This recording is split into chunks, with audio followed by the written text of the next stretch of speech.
दंष्ट्राकराळम् सुरभीतिनाशकम् कृतम् वपुर्दिव्य नृसिंहरूपिणा त्रातुम् जगद्येन स सर्वदा प्रभुः ममास्तु माङ्गल्यविवृद्धये हरिः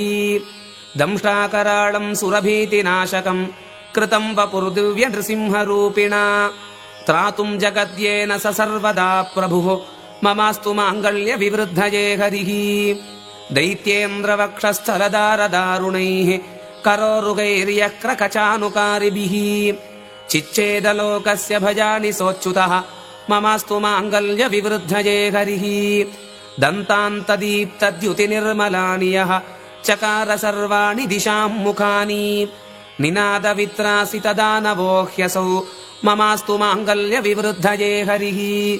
यन्नाम सङ्कीर्तनतो महाभयात् विमोक्षमाप्नोति न संशयम् नरः स सर्वलोकार्तिहरो नृकेसरी ममास्तु माङ्गल्यविवृद्धये हरिः सटाकराळभ्रमणानिलाहताः स्फुटन्ति यस्याम्बुधराः समन्ततः स दिव्यसिंहस्फुरितानलेक्षणः ममास्तु माङ्गल्यविवृद्धये हरिः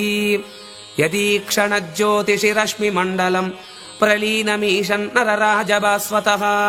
कुतः शशाङ्कस्य स दिव्यरूपधृत् ममास्तु माङ्गल्यविवृद्धये हरिः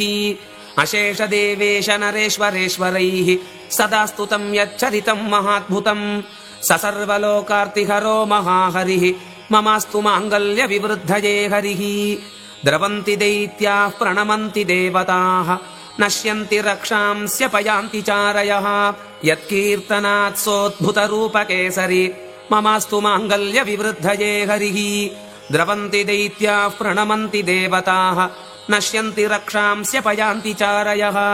यत्कीर्तनात् सोद्भुतरूपकेसरी ममास्तु माङ्गल्यविवृद्धये हरिः।